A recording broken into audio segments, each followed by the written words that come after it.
Perfect. Hello Mindoomblers and welcome to the Industrial Revolution and its consequences. Also known as the crazy world of modded Minecraft, where you can play Factorio, play Stardew Valley, and play Dead Cells. Yeah, if I were to say everything you can do by modding Minecraft, I would become a video essayist. But I wanted to make this video because if you eliminate the most innovative idea ever and the epic gamer challenges, there's still a lot, but this is my hyperfixation. I decide how unhealthy I want it to be. Anyway, we all know and have played Minecraft. If you think you don't, you are actually wrong. I made you play while sleeping for my devious and incomprehensible plans. Either way, base Minecraft is the ultimate sandbox because basically only 1% of the content of the game is actually needed to quote-unquote finish it. All you need to finish the game can be easily obtained in 20 minutes or 6 minutes with reality distorting luck. But outside speedrunners, there's no one whose only objective is beating the game. Not a single soul. So all the enjoyment is about messing around and making things. And so mods can pretty much do anything and still remain enjoyable.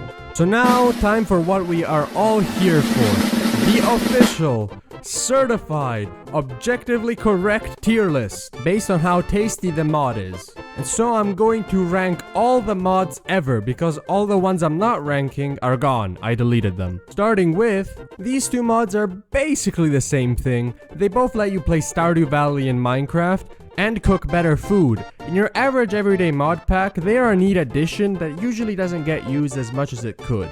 In hardcore packs, you better don your chef hat because eating the same thing twice is a sin and you will be punished. Now to the taste test. Yeah? Wait. Ew. Too many apples. Even one is too many. And for this, I am sending them to the Shadow Realm. Next up, create. Now, this is what it's supposed to look like. And this is me trying my best. But before you have time to make fun of how bad I am, let's explain create real quick. Create is what happens when builders and redstoners make a tech mod together. Most tech mods are made with an automation game mindset like Factorio, which is, not helpful to my messy nature, but they usually tend to work their best when looking good isn't on the cards. Create, however, tends to work best when everything looks good, and other than the usual tech mod must-haves, it adds a ton of things to spice up your experience and easily makes it one of the biggest mods. However, while I think it looks incredible and is immensely impressive, my brain is just too smooth for it. It tastes pretty good. A little too much zinc for me though. B tier. Next up. One sec. Testicular torsion! As I was saying, next up is Ice and Fire, one of the bigger adventure mods, which gives you more of a reason to explore your world so you can find new mobs to cyberbully and get cool rewards from it. The biggest and most central one, for now, are the various dragons which you can tame after you brutally murder its mother and make tools out of her bones, of course. And then after rigorous training, you can ride around and destroy villages with even greater ease. A little undercooked. B tier. It's Rio! The one Aether is Rio! That's right, you remember being tricked into thinking that the Aether was a thing. And if you don't, check again. Either way, the Aether is another adventure mod which adds a bunch of new weapons and armor and even trinkets. But its true focus is found within the dimension itself. Dungeons with custom bosses and treasure troves for you to completely obliterate. Yeah, I gotta go with C tier on this one. Next up, one of the most overpowered mods in the whole game. No, not you, Stinky. This is OP. Mekanism, the tech mod to end all tech mods. Mekanism's goal is to outshine all other tech mods. Like, oh, that's a nice automatic ore plant. Now watch as I turn a single ore into 5 ingots. Or, oh, that's a nice faster furnace. How about 9 faster furnaces in one block? What about this generator? Check this shit out. You can harness the power of the sun! The only real problem the mod has is that it can make starting other tech mods too easy and boring. Or just plain not worth it if the mod doesn't offer anything that it can't do. Now if you will excuse me, my favorite. The polonium adds that extra zest. This is going in S tier for sure. Next up, Applied Energistics 2 or A2, the original storage mod. Now there are 2 other popular ones, but I learned this one, so it's too late for me. A2, through use of don't think about it too hard technology TM, manages to transform a cubic meter of stone into bytes, allowing you to never have to worry about storage or being organized. But that's not all. The most important part of AE2 is never having to craft anything yourself again. AE2 allows you to pretty much automate anything with a simple 54-step process that is only complicated if you are new to it. This makes it essential for complicated crafting recipes. And all you need to start is finding a meteor and getting your hands on these delicious little things.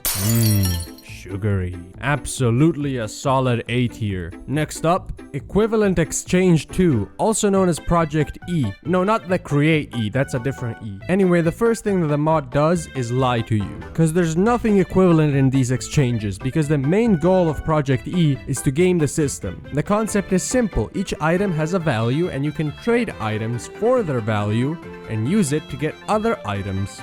But what if instead of using these expensive generators for value, you make a mid one and then you go on a holiday, and after you come back, you are a gazillionaire? Or even simpler, there are tons of mods capable of creating infinite amounts of various items. You just hook these up and boom, infinite value. Only problem is that the mod doesn't have value numbers for anything other than vanilla in itself, so you would have to set them. Chewing gum. Nice. With God aftertaste, C tier. But let's go back to having to set the values manually. Instead of doing that, you can play a mod pack. In theory, mod packs are just a collection of mods, right? Well, yes and no. You do have your basic kitchen sink packs, which are nothing more than a collection of mods, like FTB1, the one I recently played, which has a good spread of mods with no real big modifications. A bit bland, C tier. Another type of pack is the expert type, where they completely change the recipes to make a more cohesive and progression-based experience. Now, I believe that there are 2 types of expert packs. Neat progression-based packs, and the completion time is longer than your lifespan. And no, that is not a joke. But to actually play these kinds of packs, you need to know the ins and outs of all the mods included. So get studying. Too spicy!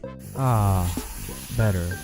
Oh, and here we are in the third main type of pack, the challenge kind of pack. The most common and classic is good old Skyblock. And no, not that one, although you will have to grind a lot. These challenge packs also completely change progression, but you are usually limited in some way.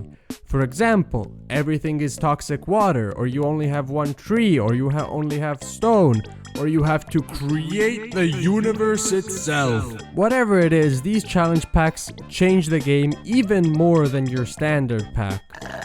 Nice. The sulfuric acid adds a nice zest. A real bingo. B tier. And these are only like 3 arbitrary types of pack. And there are hundreds of thousands. Yeah. S tier for sure. Oh, maybe eating all that stuff wasn't a great idea.